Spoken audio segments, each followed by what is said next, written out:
The universe, which others call the library, is composed of an indefinite, perhaps infinite number of hexagonal galleries.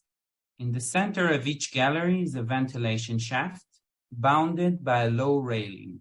From any hexagon, one can see the floors above and below, one after another, endlessly. The arrangement of the galleries is always the same: 20 bookshelves, 5 to each side. The height of the bookshelves, floor to ceiling, is hardly greater than the height of a normal librarian. Now, I've just read to you from the opening paragraph of the story, The Library of Babel, written by Jorge Luis Borges in 1941. Now, this fantastical story by one of literature's greatest writer, the Argentine writer Borges, is the center of our discussion today. My guest is Alberto Manguel, who met and even read to Borges in person while he was a teenage boy in Buenos Aires. Alberto grew up to be a famous writer and critic, a former director of the National Library of Argentina, a position which Borges himself also held. Manguel wrote some wonderful books about Borges, about libraries, and about reading and books in general. So I really can't think of a better person to speak with about Borges and his Library of Babel.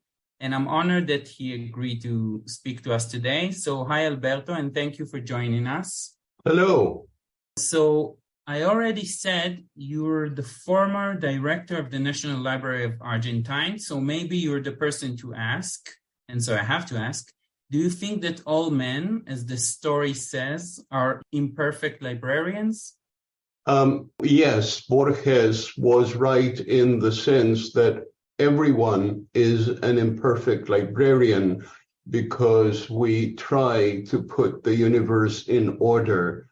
The universe, it doesn't care about us. The universe exists outside time and outside space. But we humans, with the construction of time and space in our brain, constantly try to give our experience of the world a narrative coherence. In a sense, it's putting our experience on a shelf where we can retrieve it and we can find it in association with others. But that is an impulse that comes from the way our brain is constituted.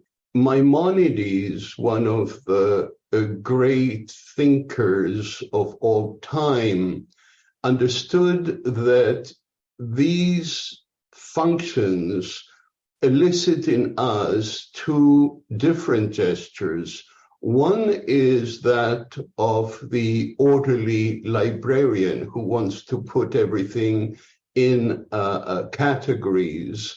And this is what Maimonides did with Jewish law. But there is another side, which is to wander through the library and allow your imagination to work freely. And that was the other side of Maimonides when he wrote the Guide for the Perplexed. Yeah, so there's a lot of wandering in that story, the Library of Babel, the librarians, which every person is a librarian in this library because it's the universe. Everyone is looking for a perfect book, but before we get into that specific story, I want to speak about time and place because you've mentioned them. And I've discovered while doing research for this episode that your childhood was spent partly in Israel. Now, specifically in Tel Aviv. I'm talking to you from Israel, from Jerusalem, so I have to ask you about that. I mean, about your early memories, if you have any. My first 7 years were spent in Tel Aviv at the embassy. Perón, the president of Argentina at the time, had been selling passports to the Nazis, and the Jewish community became quite uneasy. And so to calm the spirits, Perón chose to name my father, almost by chance, as the first ambassador to Israel. And that is how we came to Israel. I was born in March of 1948. So we came shortly after the creation of the State of Israel. And I spent here my first 7 years. I was educated by a Czech woman who had escaped Nazi Europe, and she brought me up in English with a German accent and German with a Czech accent. And that is how I spent my childhood. And so does your love of reading started in Israel in that early childhood? Absolutely. But I did not know that I was in Israel. You know, as a child, wherever you are is simply the place where you are. And you don't label it Israel or France or Argentina. This is where I lived, and Tel Aviv was the place where the house of the embassy stood, and I did not know anything about the country or the circumstances of my being there. I knew some of the landscape. We would go to Park Hetzliya that I loved. I loved going to the dunes where there were gigantic tortoises that I rode. I loved eating grilled corn on the beach. And I loved a bookstore whose name I can't remember that was very close to the embassy. And I learned to read when I was 3 or 4, and my nanny would take me to that bookstore and would let me rummage the shelves at my height, of course. This is a law in the library that the books that you see and read are the ones that are at the height of your hand. And so I discovered there, well, for instance, the German edition, and still in thick Gothic letters that I still have, was bought in that bookstore. German edition of the stories of the Brothers Grimm. Ah, wonderful. Yeah. I mean, thinking about Borges, he also discovered, I think, one of those books, I mean, in his father's library, not in a bookstore. Borges said that his education had mainly been in his father's library. His father was a free thinker of the end of the 19th century. His influence was Herbert Spencer and William James. And in his father's library, Borges found many of the books that would be fundamental for him much later.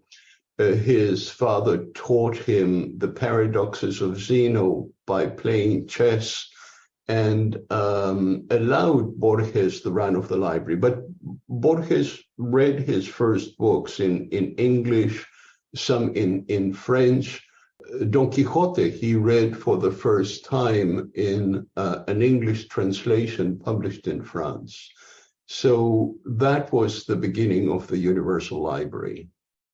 Yeah, and so moving along a few years in the future, you're a teenager now in Argentina, and you get to know the famous author, Borges. Now, as anyone who read his works knows, Borges is sometimes a character in his own fiction. And so I want to start out by asking, how was it to get to know the man himself? Because every time I read your articles and books which feature Borges, I feel like I'm getting to know the man and not just a writer. I mean, the I in Borges and I, his famous essay. That's a false impression. I never got to know Borges, the man. I don't think anyone got to know Borges the man except perhaps his friend Adolfo Bioy Casares. I was in my early adolescence, I was attending a high school in downtown Buenos Aires. And because I was always in search of books, I needed the money to buy those books. So I looked for a job and I phoned around English and German bookstores in Buenos Aires. And one of these bookstores, Pygmalion, had been set up by a wonderful woman, Lili Lebach, who had also escaped Nazi Europe and had set up first a publishing company to publish Stefan Zweig.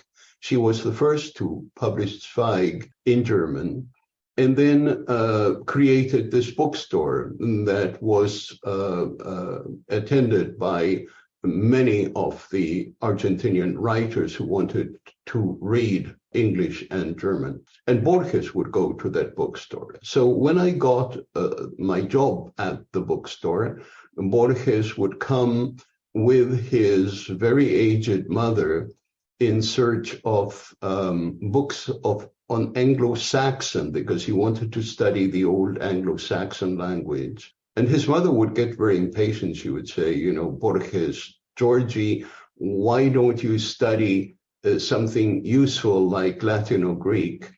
But Borges persisted, but his mother would get very tired. So Borges, who had become blind in his mid-50s, would need the eyes of others to read to him. And he asked everyone, he asked taxi drivers, waiters, the concierge, the maid, students from the university to come and read to him. So I was one of hundreds of readers that Borges asked to come and read to him.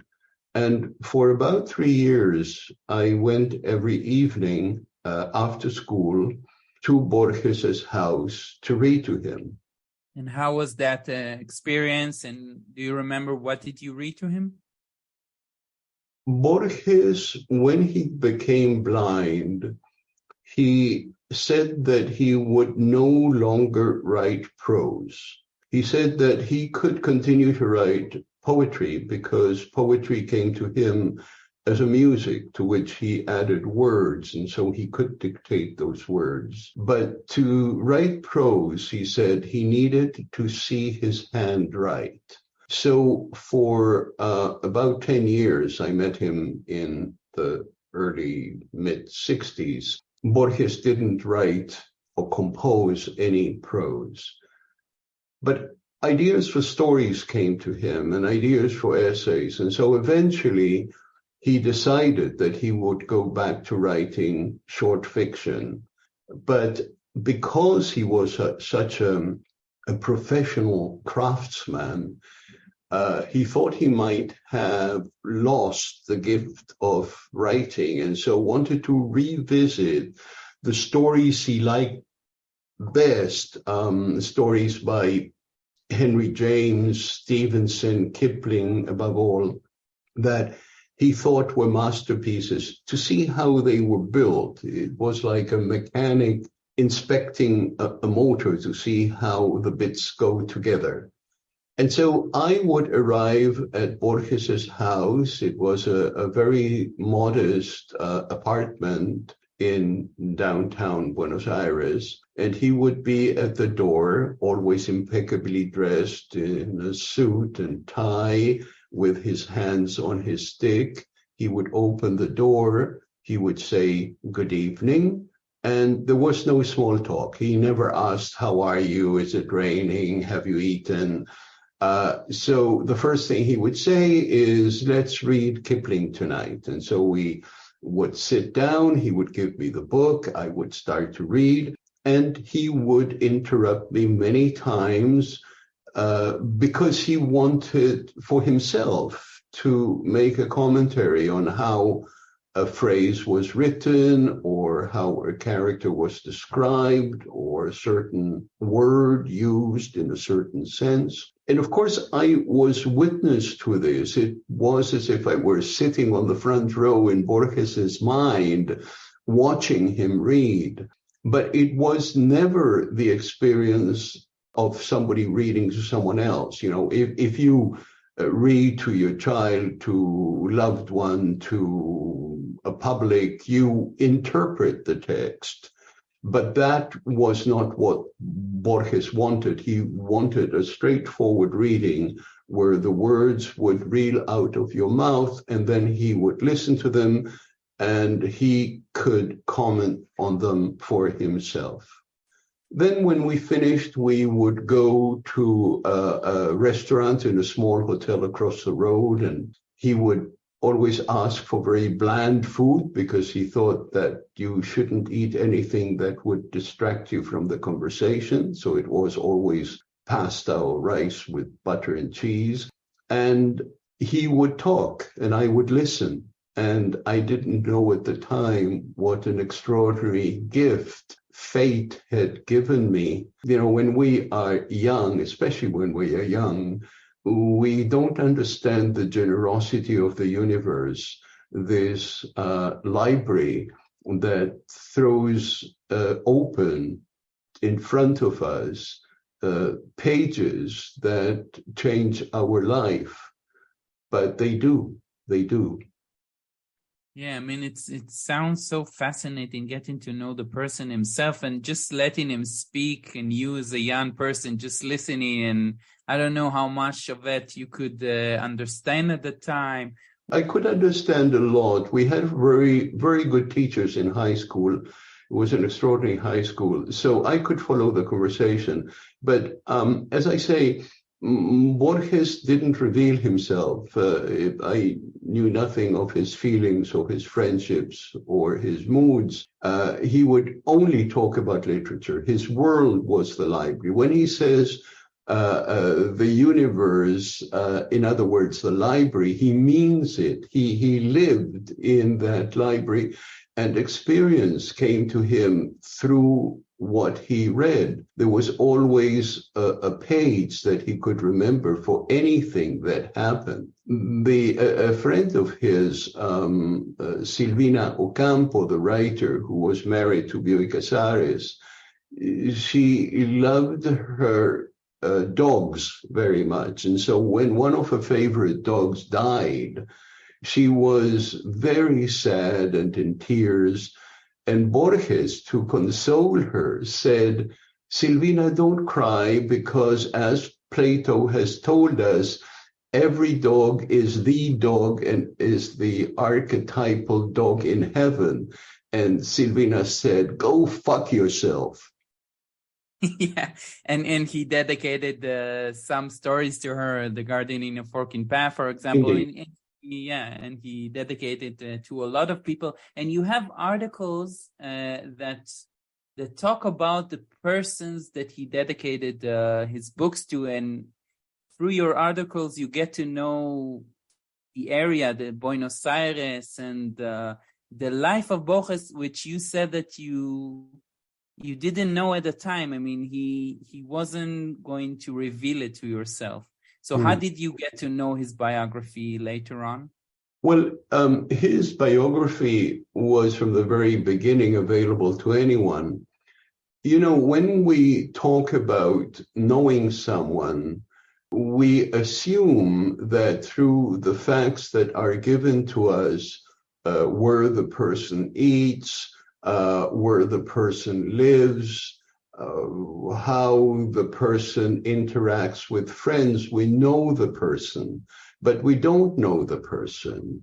The text that you mentioned, Borges and I, is very much this idea that we are, each of us, multiple beings, and that in a universe that allows us many choices, very often we take all the choices or many of the choices and are a number of people at the same time.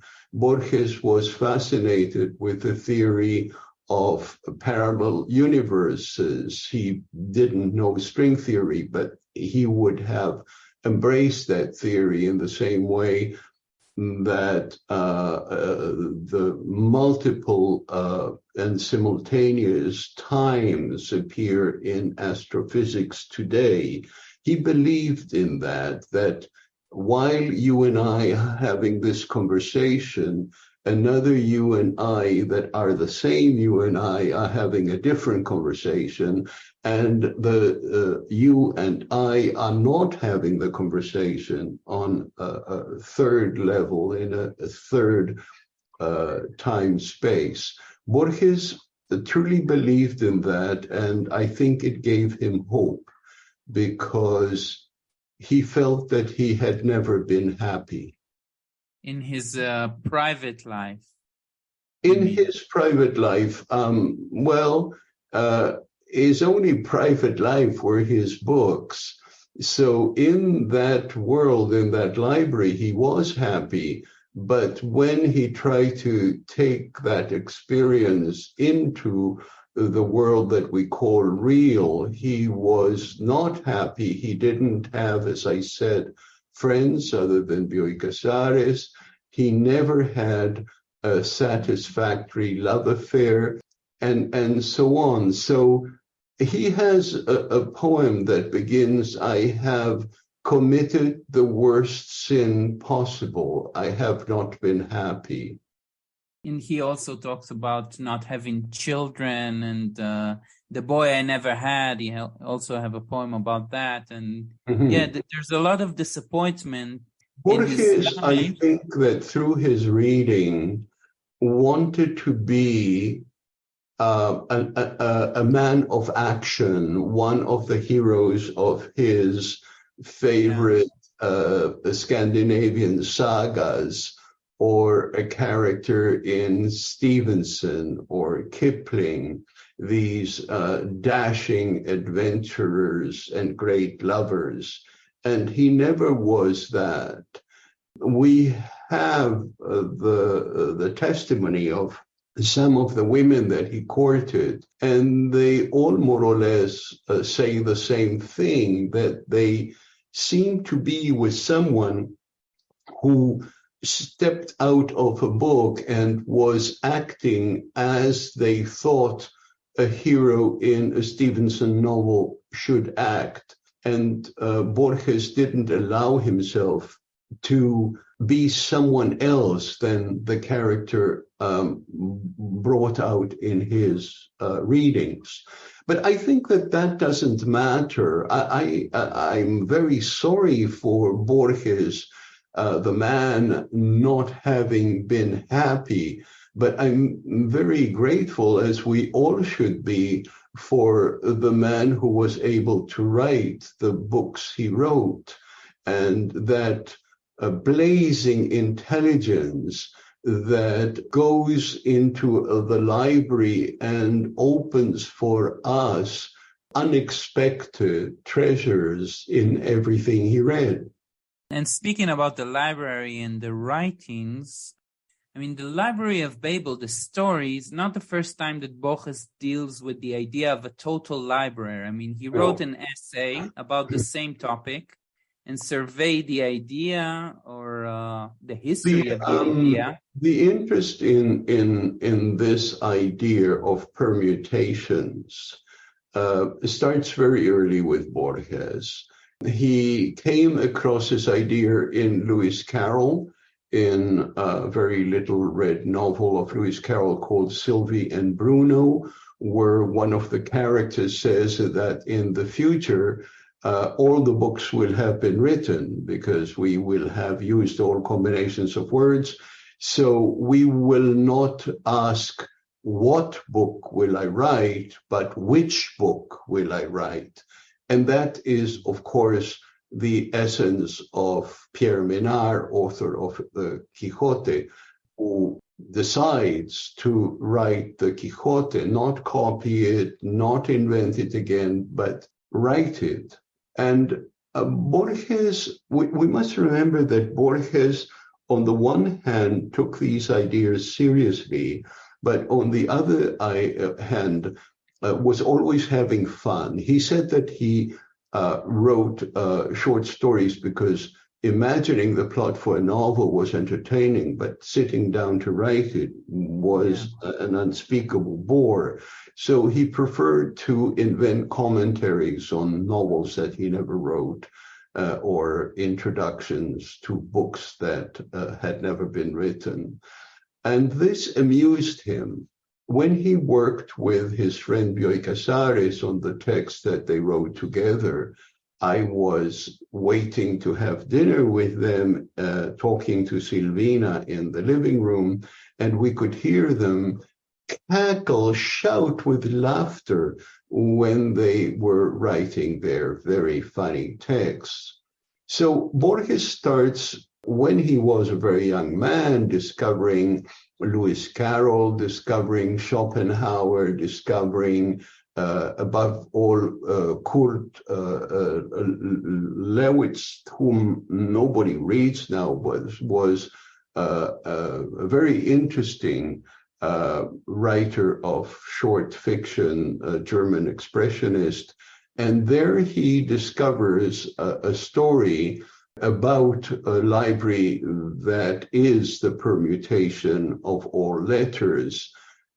He writes, as you mentioned, in 1939, Borges writes a little essay on this text, and he calls it The Total Library. And that inspires him 3 years later, in 1941, to write the Library of Babel. Could we call what he did, writing an historical literary investigation in the form of an essay, his process? He's writing, reaching a dead end of sorts, and then deciding to write a story, because his story, the Library of Babel, is very different from the one Laswich wrote. You are inside the library, and you're a librarian, and there's a Kafkaesque feeling to it. You're very trapped. Borges called the Library of Babel a Kafkaesque story. Borges was one of the first to recognize the importance of Kafka in the Spanish-speaking world. But Borges's process was, in fact, quite simple. He didn't believe in literary genres. He spoke because all our vocabularies are lazy vocabularies of poetry, essay, fiction.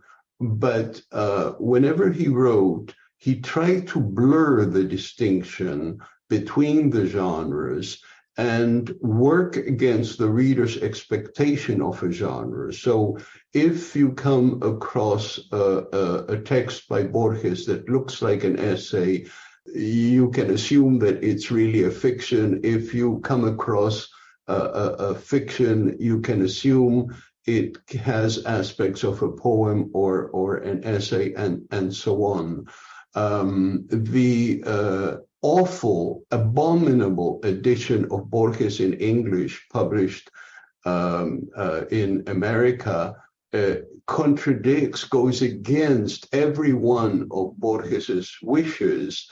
Maria Kodama, his second wife, because she wanted the money, she allowed the American publisher to not only publish very bad translations of Borges into English, but to divide the work of Borges into fiction, nonfiction, and poetry, which is something that Borges all his life fought against. So the Library of Babel has the aspect of a fiction told by protagonist of the story, one of the librarians in that universal library.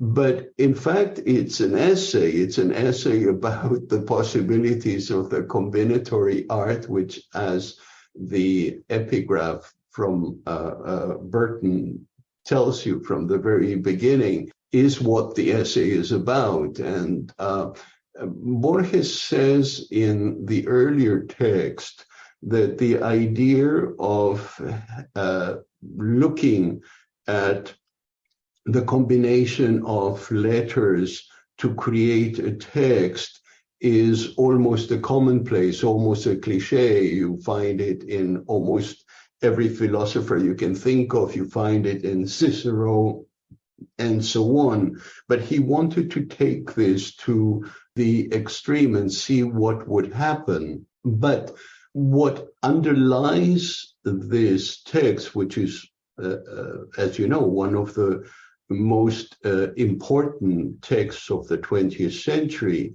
is that if the combination of letters produces an infinite or almost infinite library, then every thought has already been stated, at least in potentia, and that each human being has the possibility of being everything. And at that point, if you have the possibility of creating everything, knowing everything, being everything, which the combinatory art allows for, you have come to the end of the purpose of the universe.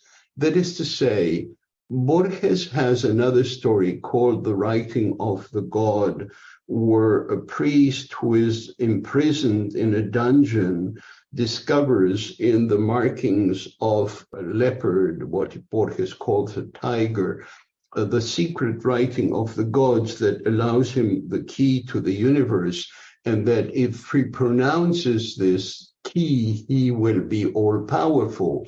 When he comes to that point, he doesn't pronounce these keys, because at that point, nothing is important. If you have everything, if you have the possibility of everything, and therefore you have everything, then nothing is important. And so you stop existing, which is what happens to the priest in the dungeon. And why the Library of Babel is a never-ending quest for that key. Yeah, and talking about something Kafkaesque, I mean, this story is Kafkaesque. You said that Borges himself thought about that. I mean, there's always a search. They're searching for, there always a search, and there are a few myths that circulate around the library. I mean, there's the myth of the circular endless book, which is God. And there's this, I don't know, perfect librarian who found the book, which is the catalog of catalogs. Yes, but remember that even those theories are equivalent to all our different religious ideas and religions about the universe. But at the same time, you have to remember that while the true catalog of the library exists somewhere, there are millions and millions of false catalogs. So everything indicates that if you trust the experience of the universe, you will be deceived. It's the great mystic conundrum that only when you lose all, you will have something. Only if you fall into the deepest despair of not finding, you will find. But we have to remember again that Borges was very conscious that the universe is in essence chaotic, and the laws of that chaos are beyond us. We are structured in a way that our limited possibility of understanding puts us in a corner that creates all this existential angst. But all we can do is simply talk about it and laugh. It's the great Hasidic truth of laughing at despair. Yeah, I mean, Rabbi Nachman talks about there's no despair in the world, which is funny because he was a very tormented figure himself, obviously. I mean, you said at the beginning, you talked about a man as librarian that documents themselves. And in that sense, that there's something funny about the stories because the librarians are always looking for their vindication. I mean, they're not looking for the truth of science or even the meaning of the library. They're essentially searching for what? Their biographies. I mean, someone that will tell them that they did right. I mean, their life mattered. That is one of the possibilities, yes. Borges was aware that if he created generations and generations of librarians, each one of those librarians would have a different purpose, would have a different understanding, and those purposes and those understandings would be part of the infinity of the library as well. So this is the huge paradox that you cannot think of anything, pose any question that would not be in the library. So your interrogation will have its statement and its answer and many false answers in the library. One of the commentators of this story, and there have been thousands, noted that Borges is working always in the context of the letters and the punctuation of a Western alphabet. It wouldn't work in Hebrew, it wouldn't work in Chinese. So again, this is a limitation, but it's a limitation that proves that infinity, a combinatory infinity, can exist in whatever system you propose. In the Book of Sand, which is a later story of Borges, which is a variation on the Library of Babel, the whole library is condensed into one book, a book of infinitely thin pages that you open, but you can never open on the same page. This idea appears in a footnote to the story, the Library of Babel. So Borges is always going back to this notion of the possibility of everything existing at the same time. Which seems to me, and maybe I'm thinking about that, not necessarily in an accurate way, but it seems to me like a plan or almost a prophecy for the web, I mean, for the internet. Infinitely thin pages, websites, and a lot of junk data, endless junk data, and very small... the difference, the obvious difference between the web and the Library of Babel is that the web is part of the Library of Babel. That is to say, it's an infinitesimal part, because, yes, it's an example of tons of trash to find a few words that make sense, but that is in one corner of the Library of Babel. Yeah, and Borges once said that he always imagined heaven as a library, but in this story we get almost an inverted look. No, it's a hell world. A library filled with millions and millions of undeciphered books. A library can be everything. It can be heaven and it can be hell. Borges considered it paradise in the form of a library that he could visit and in which he would find a sense to his life and pleasure, intellectual pleasure, but even physical pleasure that he felt in a library. At the same time, when he takes that idea to its limits, it becomes hell. Anything that you extend to a limit that you cannot grasp becomes hell, because it becomes the place without hope. Yeah, I'm reminded about the Talmudic story about hell, heaven and hell. It's the same place. It's a library filled with the Talmud and the Torah, and if you like to study them, it's heaven, and if you hate them, it's hell. So It's a different perspective, I guess. Silvina Ocampo has a lovely little story about heaven and hell, where she says that heaven and hell depends on tiny things, and that she knows of people who, because of a piece of bread or a glass of milk, have gone to hell, and others because of a piece of torn paper or a handkerchief have gone to heaven. Once again, it is we who read the same text in different ways.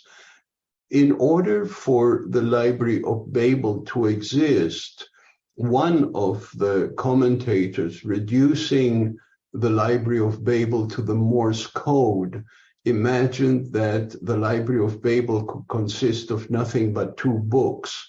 One would have a dot and the other would have a dash, and everything would be there. Wow, interesting. I mean, and there's a point in one of the notes that he says that the alphabet is 22 letters. So you said that it's not Hebrew, but I think that only Hebrew have 22 letters. I mean, English has 26, and Spanish 30, I think. He is taking up the idea that is in Kurt Lawitzow, the number of letters in German, together with the punctuation mark, the dot and the comma. And I don't remember if it's 22 or 25. I don't remember the exact number. But it could be other languages, of course. It doesn't matter what the alphabet exactly stands for. It's simply a limited number of signs that can name infinity. Yes. So if the librarians, one of them, the perfect one, let's say, will find the catalog of catalog, the one that holds all the books in the library, and speak about actually create an order in this disorder, do you think that this world, this library, will be redundant then? Of course. Borges wrote in the 60s his only long short story called The Congress. And it's about the same thing. A group of people get together to create an encyclopedia of the world, a complete encyclopedia of the world. So the equivalent of a Library of Babel. And in the end, they abandon the work because they feel it's redundant. And there's a wonderful last scene where they go in a horse and buggy at night through Buenos Aires, and they recognize the landmarks of the city as part of their work. They're part of their encyclopedia. They have imagined it already. This is a thing that you can trace back in Borges through numerous texts. The Empire of the Cartographers, that very short apocryphal text that speaks of an empire where cartography has become such a developed art that they create a map that coincides with the land itself, and that there are ruins of that map in some parts of the empire. What Borges is making fun of, but in a melancholic way, is that our quest, our questions, our doubts, our fears are already in the universe, and they are already answered. And in order not to feel that our lives are without purpose, we continue to ask those questions, we continue to propose answers, and we continue to add useless volumes to the library of the universe that has them all already. And you get the sense that the words in the books refuse to bear witness to the world, to the librarians that want to decipher them. Well, it's not that they refuse to bear witness, is that two things. One, if we, in the Library of Babel, if we come across a book that has a line that we can read, it will give us the answer to something. The problem is not that the books hold incomprehensible texts, is that we can't read them. We don't understand those combinations. And this is true everywhere. Look, the universe is a combination of atoms. The combination of atoms creates a star, creates a fish, creates a stone, creates us. And when that combination of atoms creates us, it creates something that we think we can understand, that we can empathize with, but at the same time can create some two human beings as different as a genius like Gershom Scholem or a fascist like Netanyahu. So this is part of the Library of Babel. Both are part of the Library of Babel.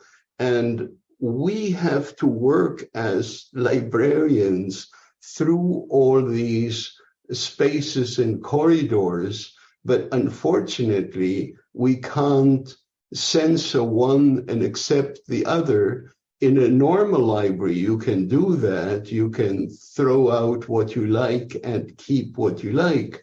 But in the Library of the Universe, all these things exist, coexist. Yeah, and there's a tragic point in the story that censors try to burn. I mean, they don't even try. They burn millions of books, but the narrator says that it's nothing compares to all the volumes that there is. I mean, there's so much more. And if they burn a book, there will exist the same book with a change of a comma. Yeah, exactly. It doesn't matter.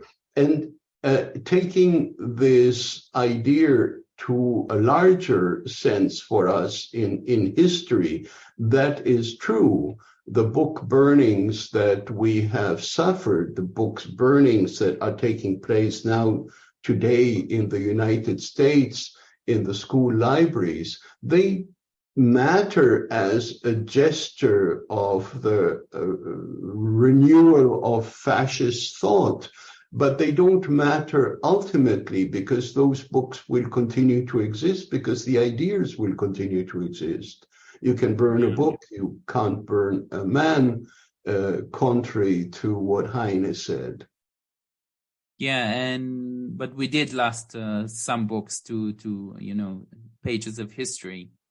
And well, we lost precisely some books. We don't have Aristotle's comedy, but we have the ideas, and there is, if we accept that the Library of Babel is the library of everything possible, we have to accept at the same time that if we lose an idea, that idea will continue to exist somewhere else. And we keep discovering this. We keep discovering that something that we think is new has been said centuries or millennia ago. And it's comforting in the sense that we have a continuity of the human spirit. It's despairing because we have no real originality in the human spirit. It is comforting because perhaps originality doesn't matter. And it is despairing because we want originality to matter. Yes. So what is specific to geniuses of literature as Borges? I mean, maybe the ideas are not original, but the execution, maybe? If we lost Borges, we would still have everything that Borges built on because his mind was in the library. But yes, we would miss the reader. That is to say, and now we're going somewhere else. In a library, the books exist. but they remain in a state of limbo until a reader opens them. A book doesn't tell you what it says until someone opens the book. So without Borges, the books that he opened for us, that he associated for us when he writes, for instance, this wonderful essay of the precursors of Kafka, saying exactly that you read a novel by Henry James, you read a story by Lord Dunsany, you would read The Paradoxes of Zeno. They don't seem to associate it anyway until you read Kafka. And you can read them then as precursors of Kafka that don't exist as precursors until you have read Kafka. And so Borges would be that last point in our reading that gathers together Stevenson, Chesterton, Henry James, Plato, and so on.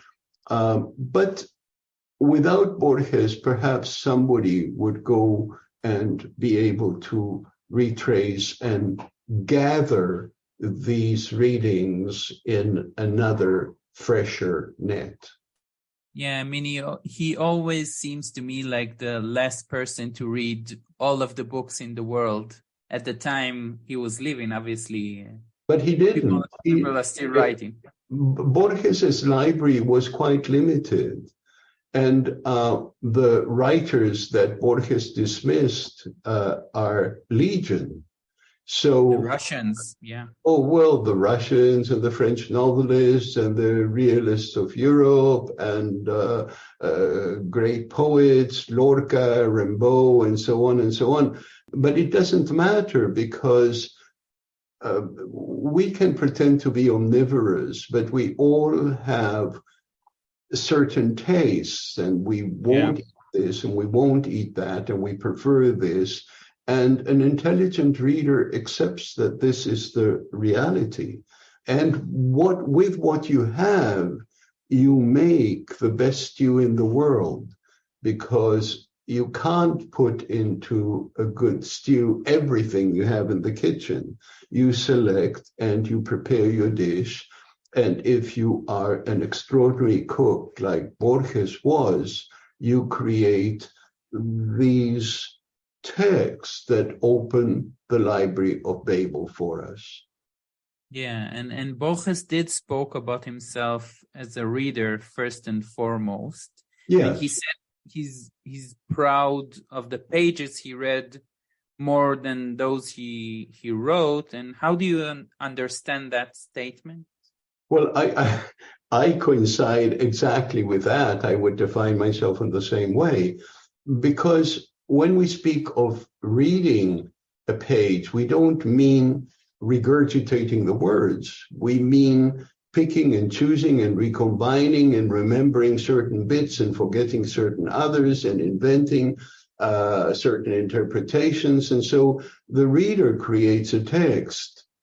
It is the reader, not the author of the text, who is the real creator of the text. So do you feel, looking back at your experience as a reader for Borges, that he taught you how to read in that sense? No, because I wasn't really open to being taught at that time. I was listening. I had my experience at high school, but literature is very generous and it waits for when you are ready.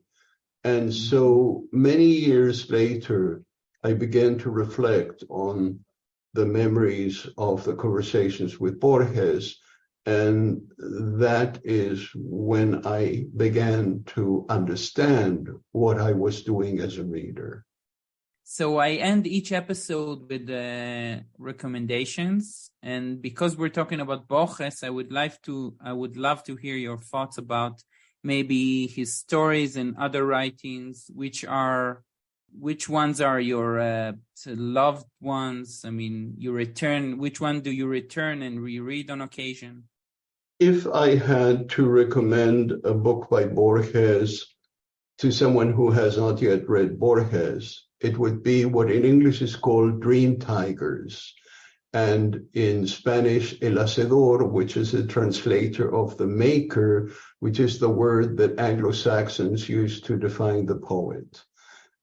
This apparently very heterogeneous mixture of text, poems, short proses is, I think, the best example of Borges's mind.